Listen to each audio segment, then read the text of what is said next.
Olá, este é o Literatura Miojo e no episódio de hoje falaremos sobre o capítulo 4 da obra Fenomenologia do Espírito, do filósofo alemão Georg Wilhelm Friedrich Hegel.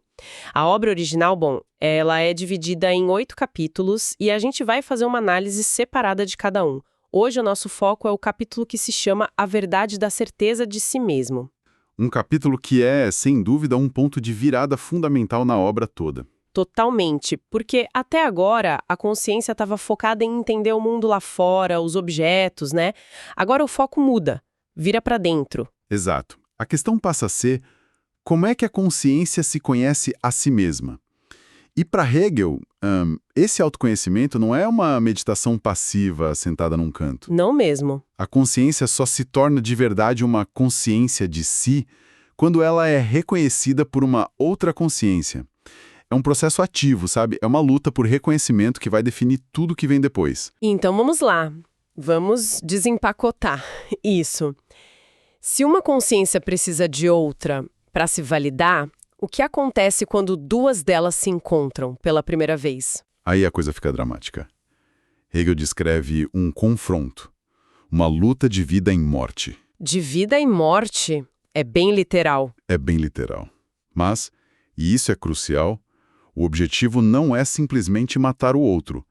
É sobre arriscar a própria vida para provar uma coisa. Provar o que exatamente? Que a liberdade e o reconhecimento são mais importantes do que a mera existência biológica. É uma prova de que a consciência não é só uma coisa no mundo, como uma pedra, mas sim um ser para si. Um ser para si, que tem vontade própria. Exatamente. E dessa luta, claro, saem dois resultados. Uma consciência, em algum momento, teme a morte e cede. Ela recua. Ela recua. A outra, que estava disposta a arriscar tudo, não cede. E pronto. Isso estabelece a famosa dialética do senhor e do escravo. E aquele que cedeu por medo da morte, torna-se o escravo. Uma relação de dominação e servidão é estabelecida ali. E é aqui que a coisa fica realmente interessante. Porque assim, à primeira vista, parece que o senhor ganhou tudo, né? Ele é reconhecido, o escravo trabalha para ele. Parece o fim da história. Parece. Mas Hegel mostra que a situação é exatamente o oposto do que aparenta ser. A vitória do senhor, na verdade, é uma vitória vazia. Como assim vazia? Pensa comigo. O reconhecimento que ele recebe vem de alguém que ele não considera um igual. Vem de uma consciência dependente, um objeto para ele. Ah, entendi. É como ganhar um prêmio de alguém que você não respeita. O prêmio perde valor. Do que o escravo transforma para ele. A consciência dele estagna. Nossa. E o escravo? Qual é o caminho dele nessa história toda, ele que teoricamente perdeu? Então, o caminho do escravo é infinitamente mais produtivo. É através do trabalho que ele transforma a natureza, o mundo ao redor. E ao dar forma às coisas, ele se vê refletido nas suas criações. Ele se enxerga no que ele faz. Ele objetiva a sua própria consciência. Ele olha para uma mesa que ele construiu e vê a sua própria inteligência ali materializada.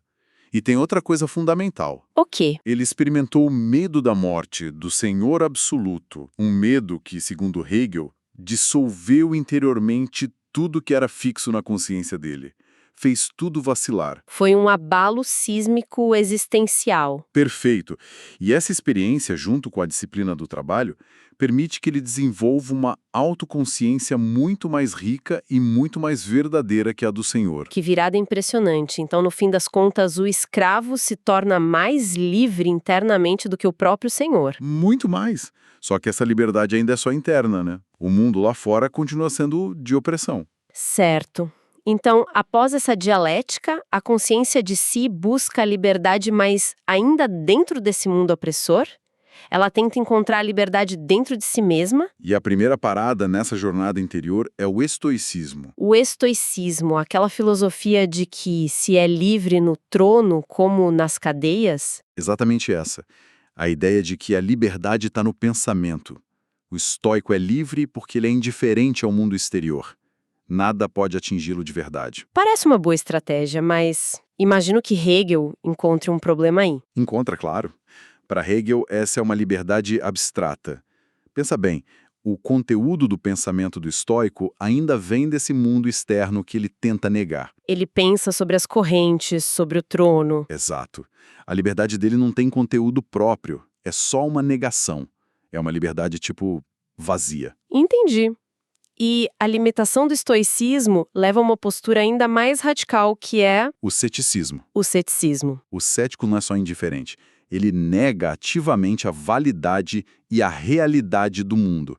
Para ele, nada é real, nada é certo. E qual é o problema com o cético? Porque essa parece uma posição ainda mais forte. O problema é que o cético vive uma contradição ambulante, uma contradição performática. Ele precisa agir e viver no mesmo mundo que a filosofia dele anula. Ah, claro, ele fala que nada é real, mas desvia de uma pedra para não tropeçar. Exatamente. Hegel descreve essa figura como um desvario inconsciente que oscila, para lá e para cá. É uma consciência totalmente dividida contra si mesma.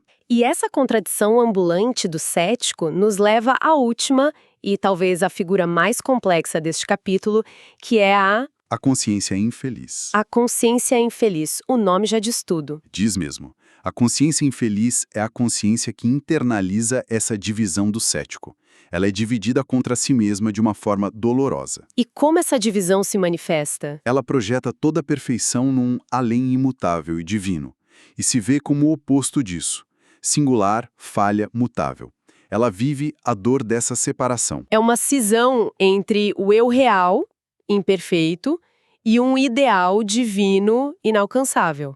Perfeito. E ela tenta desesperadamente superar essa divisão. Tenta através da devoção, do trabalho, do sacrifício. Mas não consegue. Não consegue, porque o próprio ato de tentar se anular reforça sua existência separada. A cisão permanece.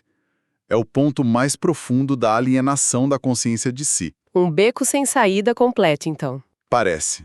Mas é esse desespero que prepara o terreno para o próximo grande salto da fenomenologia, Que é a emergência da razão. A consciência finalmente percebe que esse além divino é, na verdade, uma projeção dela mesma, e que o universal pode ser encontrado aqui, agora. Mas isso já é assunto para o próximo capítulo. exatamente. Obrigada por acompanhar o Literatura Miojo. Curtiu? Então procure a obra original, porque nada substitui o prazer da leitura. A literatura te espera sem pressa, mas com prazer. Todas as terças e quintas-feiras às 10 horas, um novo episódio.